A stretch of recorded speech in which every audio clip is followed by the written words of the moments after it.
जय हिंद मेरे प्यारे दोस्तों। आज मैं आपको कक्षा 10 प्रश्नावली 6.3 का प्रश्न संख्या 15वें का हल कराऊंगा। कह रहा है लंबाई 6 मीटर वाले एक ऊर्ध्वाधर स्तंभ। तो सबसे पहले बना लेते हैं 6 मीटर का एक ऊर्ध्वाधर स्तंभ है। ये रहा 6 मीटर का ऊर्ध्वाधर स्तंभ। लिख देते हैं 6 मीटर का है और कहा स्तंभ। और ऐसे जब लाइन रहता है तो इसे ऊर्ध्वाधर लाइन कहते हैं, और ऐसे जो लाइन रहता है उसे क्षैतिज रेखा कहते हैं। ठीक है।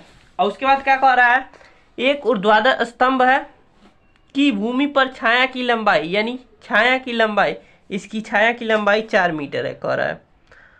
तो 4 मीटर बना देते हैं। ये 4 मीटर हो गया छाया की लंबाई। जबकि उसी समय एक मीनार की छाया की लंबाई 28 मीटर है। यानी कि एक मीनार है जिसकी लंबाई, मान लेते एक मीनार यहाँ पर है, एक मीनार है।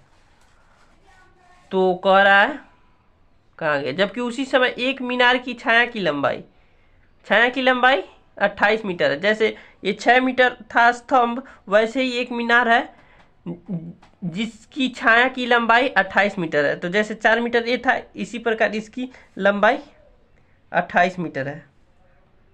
तो इसको टोटल मिला देंगे और यहाँ से यहाँ तक कितना है, 28 मीटर। ऐसा प्रश्न में कह रहा है।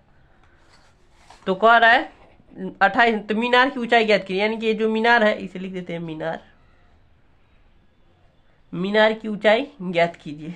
इसकी ऊंचाई मान लेते हैं h। तो इसको एक बार मिला देते हैं।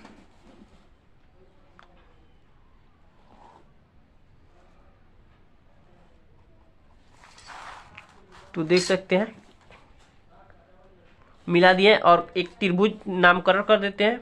इसे P Q R, इसे नाम रख देते हैं S। अब T। अब अगर ऊंचाई PQ ज्ञात करना है तो PQ कैसे ज्ञात होगा, अगर हम त्रिभुज PQR समरूप कर दे त्रिभुज STR के, तो आसानी से हमें H का मान मिल जाएगा। कैसे मिल जाएगा, जब समरूप हो जाएगा तो हम लिख देंगे PQ बटा में ST बराबर QR बटा में TR लिख देंगे।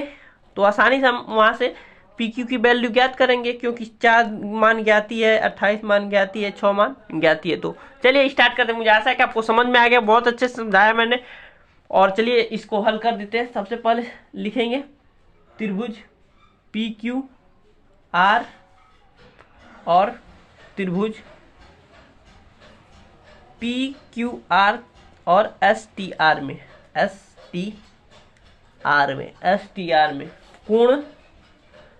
कोण Q बराबर है कोण T के। क्यों है, क्योंकि दोनों 19 है, आपको दिख ही रहा है 19 है। ठीक है, 19 है। और एक कोण और दिखा दिया तो कोण R, देखिए त्रिभुज PQR में भी कोण R पड़ रहा है, और त्रिभुज STR में भी R पड़ रहा है। तो लिखेंगे कोण R बराबर है कोण R के। क्या है, उभयनिष्ठ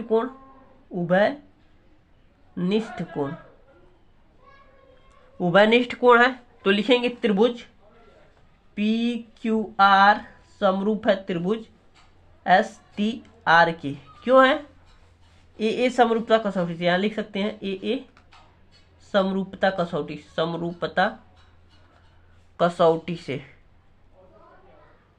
इसी को क्राइटेरिया इंग्लिश में कहते हैं। ठीक है, तो समरूप हो गया। तो अब जब समरूप हो तो जानते हैं कि सभी कोण बराबर हो जाते हैं और इनके भुजाओं का अनुपात बराबर हो जाता है। ठीक है, तो यहां से लिख देंगे PQ बटा में ST, और फिर लिख देंगे QR बटा में TR। हमें ज्ञात क्या करना है, QR तो आसानी से ज्ञात कर लेते हैं। PQ ज्ञात करना है, PQ का मान कितना है H, ST का मान दिया है 6, और QR का मान कहाँ है, QR का मान 28, और TR का मान कितना दिया, TR का मान दिया 4।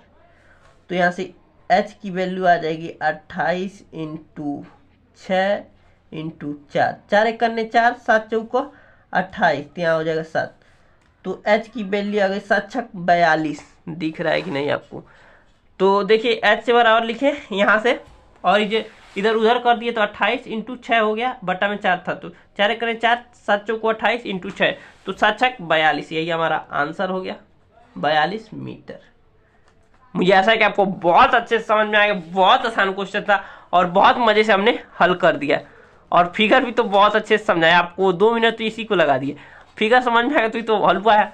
ठीक है, मिलते हैं अगले वीडियो में प्रश्न संख्या 16वें के साथ। वह प्रश्नावली 6.3 का अंतिम क्वेश्चन होगा। तो ठीक है, आप कमेंट जरूर कीजिए, अगर वीडियो अंत तक देख रहे हैं तो कमेंट जरूर कीजिए, कैसा लग रहा है, अच्छा नहीं लग रहा है, क्या गड़बड़ी हमने पढ़ा दिया।